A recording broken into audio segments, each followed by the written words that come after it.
I was worth about over $1 million when I was 23, and over $10 million when I was 24, and over $100 million when I was 25. And it wasn't that important because I never did it for the money. Especially at that point in my life, it was not the most important thing. The most important thing was the company, the people, the products we were making, what we were going to enable people to do with these products. What had been the focus of my entire adult life was gone, and it was devastating. I didn't see it then, but it turned out that getting fired from Apple was the best thing that could have ever happened to me.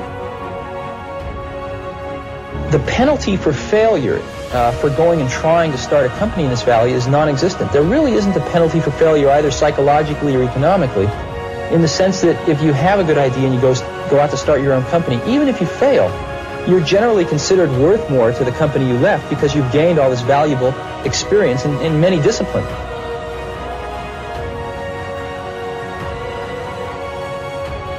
Most people don't get those experiences because they never ask. People say you have to have a lot of passion for what you're doing, and it's totally true. And the reason is because it's so hard that if you don't, any rational person would give up. Most people never pick up the phone and call. Most people never ask, and that's what separates sometimes the people that do things from the people that just dream about them. You gotta act, and you've got to be willing to fail. You've got to be willing to crash and burn. If you're afraid of failing, you won't get very far. People say you have to have a lot of passion for what you're doing, and it's totally true. And the reason is because it's so hard that if you don't, any rational person would give up. It's really hard, and you have to do it over a sustained period of time. So if you don't love it, if you're not having fun doing it and you don't really love it, you're going to give up. And that's what happens to most people, actually. If you really look at the ones that ended up being successful, unquote, in the eyes of society, and the ones that didn't, oftentimes it's the ones that are successful loved what they did so they could persevere when it got really tough. And the ones that didn't love it quit because they're sane, right? Who would want to put up with this stuff if you don't love it? So it's a lot of hard work, and it's a lot of worrying constantly. And if you don't love it, you're going to fail. So you got to love it. You got to have passion.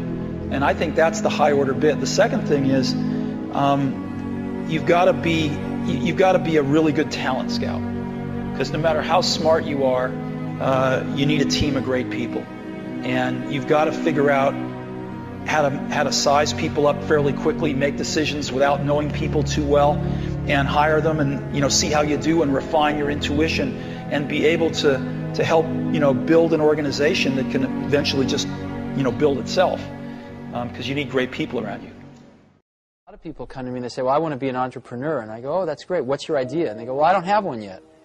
And I say, well, I think you should go get a job as a busboy or something until you find something you're really passionate about, because it's a lot of work.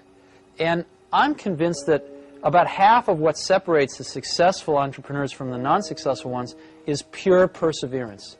It is so hard. You pour so much of your life into this thing, and there are such rough moments in time that most people give up.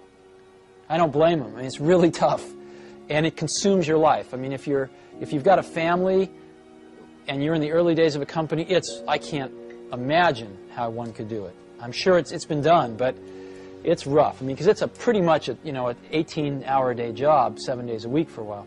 So unless you have a lot of passion about this, you're going to not survive. You're going to give it up. So you got to have an idea or a problem or a wrong that you want to right that you're passionate about. Otherwise, you're not going to have the perseverance to stick it through. And I think that's half the battle right there. It's hard to remember how bad it was, in early 80s, with IBM taking over the world with the PC, with DOS out there. It was far worse than the Apple II. And they tried to copy the Apple II, and they'd done a pretty bad job, and you needed to know a lot. And so things were kind of slipping backwards. And Macintosh was, you saw the 1984 commercial. I hope you have that in your archives. You know, Macintosh was basically this this relatively small company, you know, in Cupertino, California, taking on the Goliath, IBM, and saying, wait a minute, your way is wrong. This is not the way we want computers to go. This is not the legacy we want to leave. This is not what we want our kids to be learning. This is wrong, and we are going to show you the right way to do it. And here it is, it's called Macintosh, and this is so much better that it's going to beat you. And we are going to do it. And that's what Apple stood for. You've just seen some pictures of Macintosh. Now I'd like to show you Macintosh in person. All of the images you are about to see on the large screen will be generated by what's in that bag. A lot of people come to me and they say, well, I want to be an entrepreneur. And I go, oh, that's great. What's your idea? And they go, well, I don't have one yet. And I say, well, I think you should go get a job as a busboy or something until you find something you're really passionate about, because it's a lot of work. And I'm convinced that about half of what separates the successful entrepreneurs from the non-successful ones is pure perseverance. It is so hard. You pour so much of your life into this thing. There are such rough moments in time that most people give up. I don't blame them. I mean, it's really tough, and it consumes your life. I mean, if you've got a family and you're in the early days of a company, I can't imagine how one could do it. I'm sure it's been done, but it's rough. I mean, because it's pretty much an 18-hour-a-day job, 7 days a week for a while. So unless you have a lot of passion about this, you're going to not survive. You're going to give it up. So you got to have an idea or a problem or a wrong that you want to right that you're passionate about. Otherwise, you're not going to have the perseverance to stick it through. And I think that's half the battle right there. And so things were kind of slipping backwards. And Macintosh was, you saw the 1984 commercial. I hope you have that in your archives. You know, Macintosh was basically this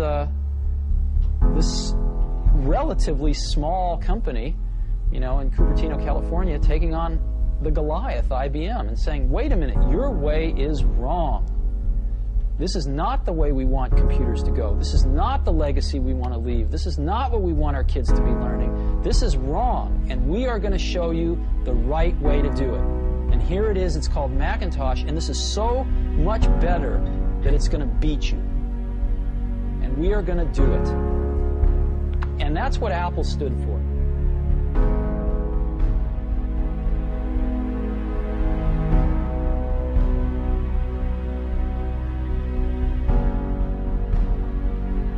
There's a lot of forces in life that tend to funnel us down into this institutionalized path, and where people, where people sometimes forget that that they're very unique, and that they have very unique feelings and perspectives.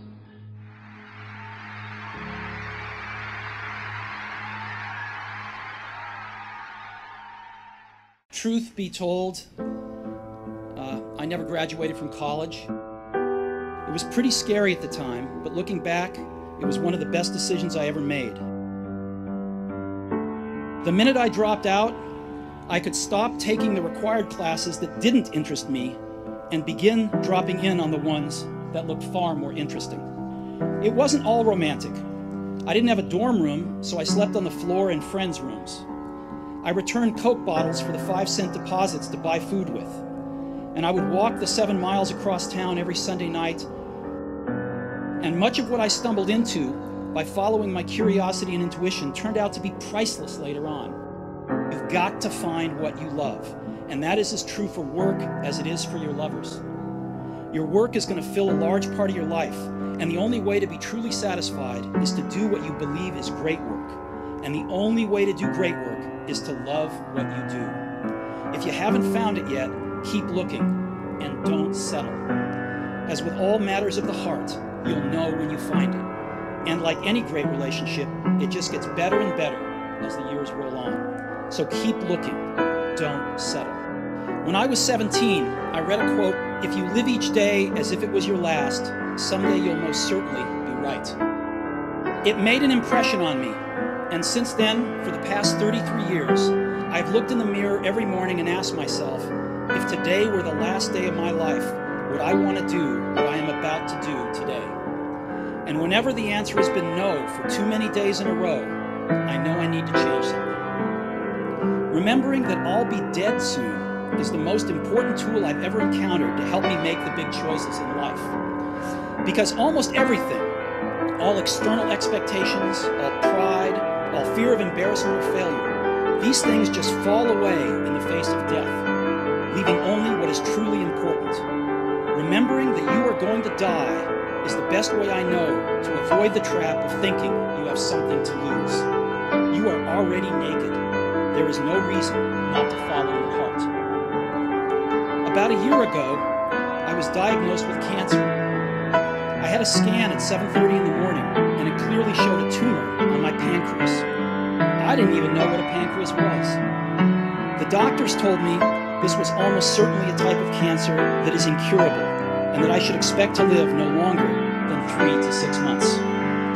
My doctor advised me to go home and get my affairs in order, which is doctor's code for prepare to die. It means to try and tell your kids everything you thought you'd have the next 10 years to tell them in just a few months.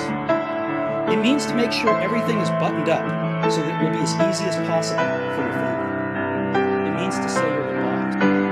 No one wants to die. Even people who want to go to heaven don't want to die to get there. And yet, death is the destination we all share. No one has ever escaped it. And that is as it should be, because death is very likely the single best invention of life. It's life's change agent. It clears out the old to make way for the new. Right now, the new is you. Your time is limited, so don't waste it living someone else's life. Don't be trapped by dogma, which is living with the results of other people's thinking. Don't let the noise of others' opinions drown out your own inner voice. And most important, have the courage to follow your heart and intuition. They somehow already know what you truly want to become. Everything else is secondary. It was their farewell message as they signed off. Stay hungry, stay foolish. And I have always wished that for myself. And now, as you graduate to begin anew, I wish that for you. Stay hungry, stay foolish.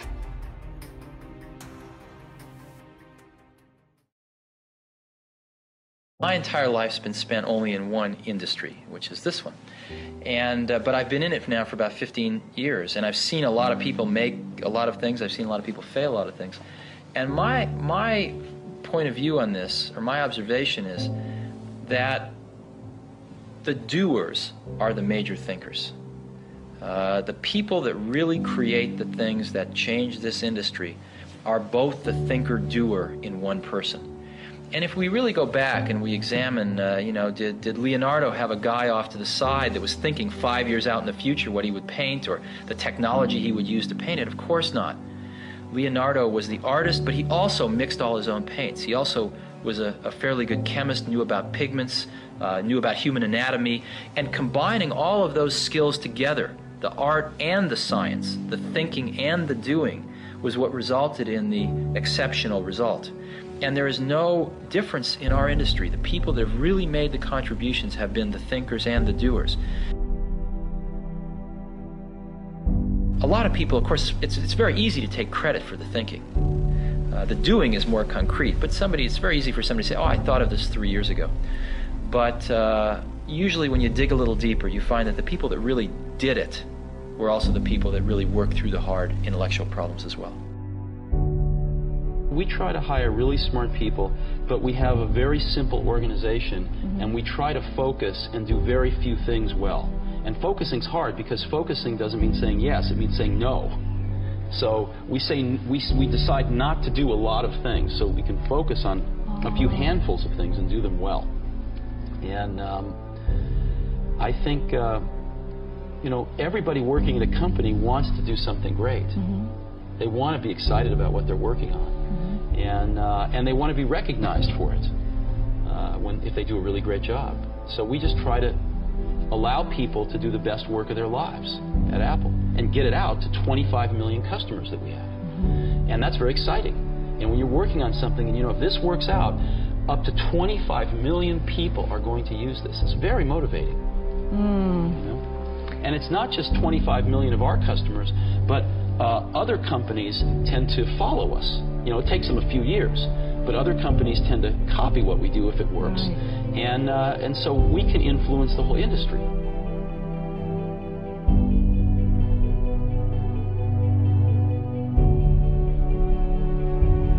When I was a young kid, there was a widowed man that lived up the street, and he was in his 80s.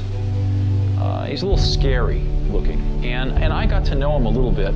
I think he might have paid me to mow his lawn or something.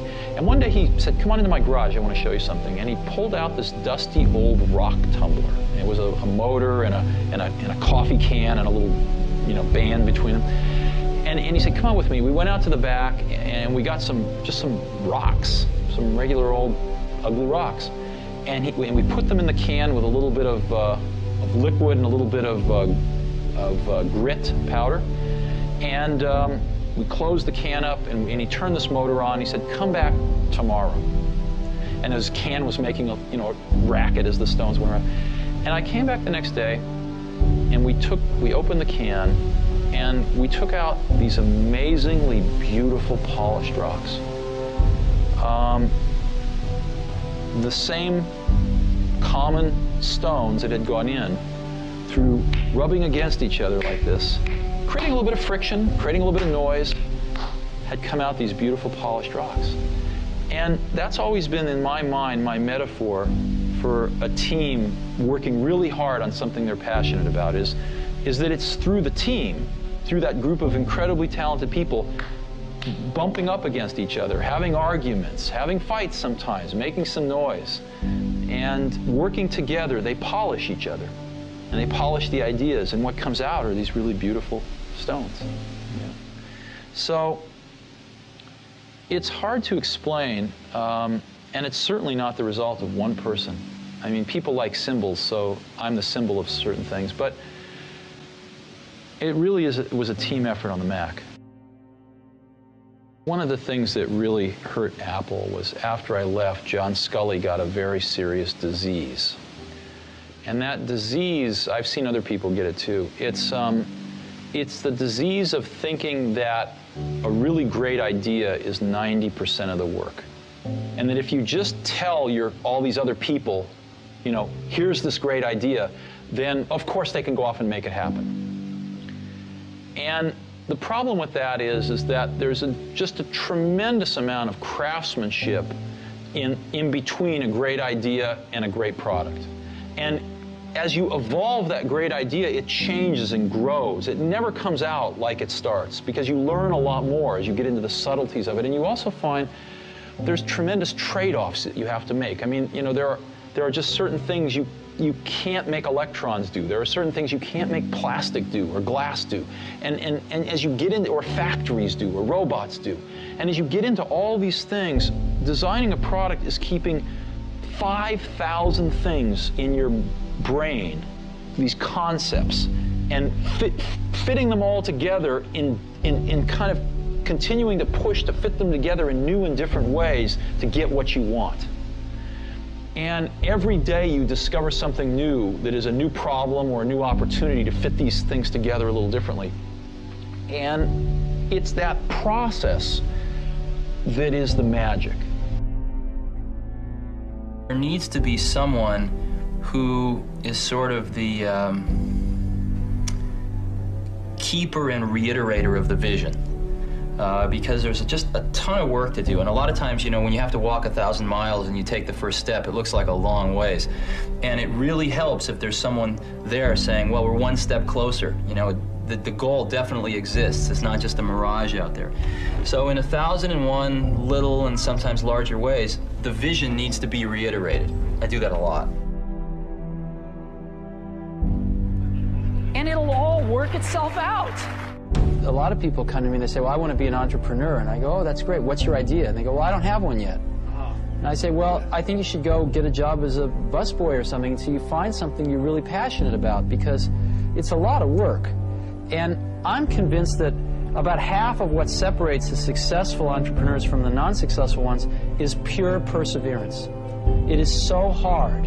You pour so much of your life into this thing. There are such rough moments in time that most people give up.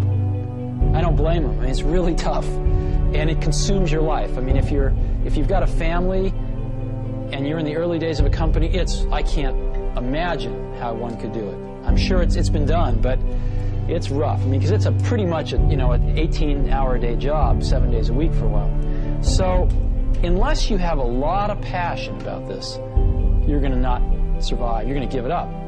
So you got to have an idea or a problem or a wrong that you want to right that you're passionate about. Otherwise, you're not going to have the perseverance to stick it through. And I think that's half the battle right there.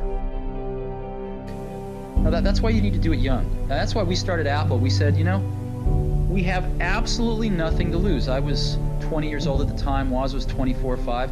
So we have nothing to lose. I mean, we have no families, no children, no houses. Woz had an old car. I had a Volkswagen van. I mean, all we were going to lose is our cars and the shirts off our back. We had nothing to lose, and we had everything to gain. And we figured, even if we crash and burn and lose everything, the experience will have been worth 10 times the cost. So what did we have to lose? There was no risk. And that's, I think that's a very healthy way to look at it. Some people say, well, you could have gone to college and been a lawyer. Well, you're right, but you can go to college and be a lawyer when you're 25. And there's nothing that stops you from doing that. The only thing you really have in your life is time. And if you invest that time in yourself to have great experiences that are going to enrich you, then you can't possibly lose. So I always advise people, don't wait. Do something when you're young, when you have nothing to lose, and keep that in mind. And I think that's the best way. Not that people can't start companies when they're 50. I've seen that. Very successful companies. But it's a lot easier when you're young and have nothing to lose and don't have the responsibilities to other people that you will acquire later on in your life. It's hard to remember how bad it was, in early 80s.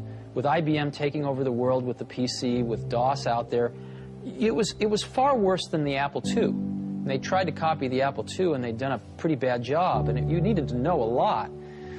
And so things were kind of slipping backwards. And Macintosh was, you saw the 1984 commercial. I hope you have that in your archives. Macintosh was basically this relatively small company, in Cupertino, California, taking on the Goliath, IBM, and saying, wait a minute, your way is wrong.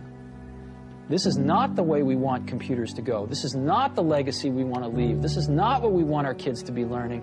This is wrong, and we are going to show you the right way to do it. And here it is. It's called Macintosh, and this is so much better that it's going to beat you. And we are going to do it. And that's what Apple stood for. Things are packages of emphasis. Some things are emphasized in a product, some things are not done as well in a product, some things are chosen not to be done at all in a product. And so different people make different choices. And if the market tells us we're making the wrong choices, we listen to the market. We're just people running this company. We're trying to make great products for people. And so we have at least the courage of our convictions to say, we don't think this is part of what makes a great product. We're going to leave it out. Some people are going to not like that. They're going to call us names. It's not going to be in certain companies' vested interests that we do that, but we're going to take the heat because we want to make the best product in the world for customers. And we're going to instead focus our energy on these technologies, which we think are in their ascendancy and we think are going to be the right technologies for customers. And you know what? They're paying us to make those choices. That's what a lot of customers pay us to do, is to try to make the best products we can. And if we succeed, they'll buy them. And if we don't, they won't. I didn't know how to explain it then, but I've thought a lot about it since. Most things in life, the dynamic range between average and the best is at most 2 to 1. Right? Like if you go to New York City and you get an average taxi cab driver versus the best taxi cab driver, you're probably going to get to your destination with the best taxi cab maybe 30% faster. In an automobile, what's the difference between an average and the best? Maybe, I don't know, 20%. The best CD player and an average CD player, I don't know, 20%. So 2 to 1 is a big, big dynamic range in most of life. In software, and it used to be the case in hardware too, the difference between average and the best is 50 to 1, maybe 100 to 1. Easy. Okay? Very few things in life are like this, but what I was lucky enough to spend my life in is like this. And so I've built a lot of my success off finding these truly gifted people and not settling for B and C players, but really going for the A players. And I found something. I found that when you get enough A players together, when you go through the incredible work to find 5 of these A players, they really like working with each other because they've never had a chance to do that before. And they don't want to work with B and C players. And so it becomes self-policing, and they only want to hire more A players. And so you build up these pockets of A players, and it propagates. And that's what the Mac team was like. They were all A players. And these were extraordinarily talented people.